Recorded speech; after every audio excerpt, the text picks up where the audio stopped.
மல்கியா அதிகாரம் 3. இதோ நான் என் தூதனை அனுப்புகிறேன். அவன் எனக்கு முன்பாக போய் வழியை ஆயத்தம் பண்ணுவான். அப்பொழுது நீங்கள் தேடுகிற ஆண்டவரும் நீங்கள் விரும்புகிற உடன்படிக்கையின் தூதனுமானவர் தம்முடைய ஆலயத்துக்கு தீவிரமாய் வருவார். இதோ வருகிறார் என்று சேனைகளின் கர்த்தர் சொல்லுகிறார். ஆனாலும் அவர் வரும் நாளை சகிப்பவன் யார்? அவர் வெளிப்படுகையில் நிலை நிற்பவன் யார்?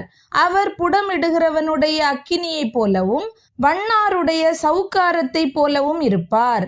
அவர் உட்கார்ந்து வெள்ளியை புடமிட்டு சுத்திகரித்து கொண்டிருப்பார். அவர் லேவியின் புத்திரரை சுத்திகரித்து அவர்கள் கர்த்தருடையவர்களாய் இருக்கும்படிக்கும் நீதியாய் காணிக்கையை செலுத்தும்படிக்கும் அவர்களை பொன்னை போலவும் வெள்ளியை போலவும் புடமிடுவார். அப்பொழுது பூர்வ நாட்களிலும் முந்தின வருஷங்களிலும் இருந்தது போல யூதாவின் காணிக்கையும் எருசலேமின் காணிக்கையும் கர்த்தருக்கு பிரியமாயிருக்கும். நான் நியாய தீர்ப்பு செய்யும்படி உங்களிடத்தில் வந்து சூனியக்காரருக்கும் விபச்சாரருக்கும் பொய் ஆணை இடுகிறவர்களுக்கும் எனக்கு பயப்படாமல் விதவைகளும் திக்கற்ற பிள்ளைகளுமாகிய கூலிக்காரரின் கூலியை அபகரித்து கொள்ளுகிறவர்களுக்கும் பரதேசிக்கு அநியாயம் செய்கிறவர்களுக்கும் விரோதமாய் தீவிரமான சாட்சியாய் இருப்பேன் என்று சேனைகளின் கர்த்தர் சொல்லுகிறார். நான் கர்த்தர், நான் மாறாதவர். ஆகையால் யாக்கோபின் புத்திரராகிய நீங்கள் நிர்மூலமாகவில்லை. நீங்கள் உங்கள் பிதாக்களின் நாட்கள் தொடங்கி என் கட்டளைகளை கை கொள்ளாமல் அவைகளை விட்டு விலகி போனீர்கள். என்னிடத்திற்கு திரும்புங்கள், அப்பொழுது உங்களிடத்திற்கு திரும்புவேன் என்று சேனைகளின் கர்த்தர் சொல்லுகிறார். நாங்கள் எந்த விஷயத்தில் திரும்ப வேண்டும் என்கிறீர்கள்? மனுஷன் தேவனை வஞ்சிக்கலாமா? நீங்களோ என்னை வஞ்சிக்கிறீர்கள். எதிலே உம்மை வஞ்சித்தோம் என்கிறீர்கள்? தசம பாகத்திலும் காணிக்கைகளிலும் தானே. நீங்கள் சபிக்கப்பட்டவர்கள். ஜனத்தாராகிய நீங்கள் எல்லாரும் என்னை வஞ்சித்தீர்கள். என் ஆலயத்தில் ஆகாரம் உண்டாயிருக்கும்படி தசம பாகங்களை எல்லாம் பண்டசாலையிலே கொண்டு வாருங்கள். அப்பொழுது நான் வானத்தின் பலகணிகளை திறந்து இடங்கொள்ளாமற் போகு மட்டும் உங்கள் மேல் ஆசீர்வாதத்தை வருஷிக்க மாட்டேனோவென்று அதனால் என்னை சோதித்து பாருங்கள் என்று சேனைகளின் கர்த்தர் சொல்லுகிறார்.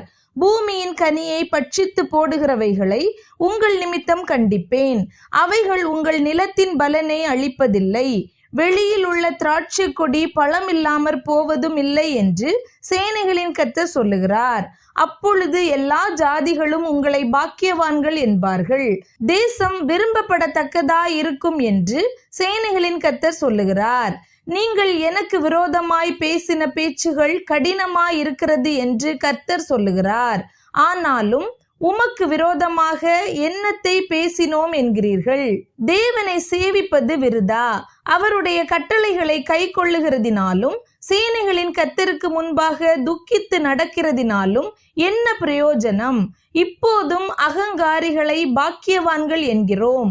தீமை செய்கிறவர்கள் திடப்படுகிறார்கள். அவர்கள் தேவனை பரீட்சை பார்த்தாலும் விடுவிக்கப்படுகிறார்களே என்று சொல்லுகிறீர்கள். அப்பொழுது கர்த்தருக்கு பயந்தவர்கள் ஒருவரோடொருவர் பேசிக் கொள்வார்கள். கர்த்தர் கவனித்து கேட்பார்.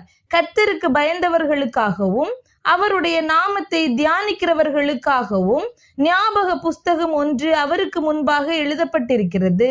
என் சம்பத்தை நான் சேர்க்கும் நாளிலே அவர்கள் என்னுடையவர்களாய் இருப்பார்கள் என்று சேனைகளின் கர்த்தர் சொல்லுகிறார். ஒரு மனுஷன் தனக்கு ஊழியம் செய்கிற தன்னுடைய குமாரனை கடாட்சிக்கிறது போல நான் அவர்களை கடாட்சிப்பேன்.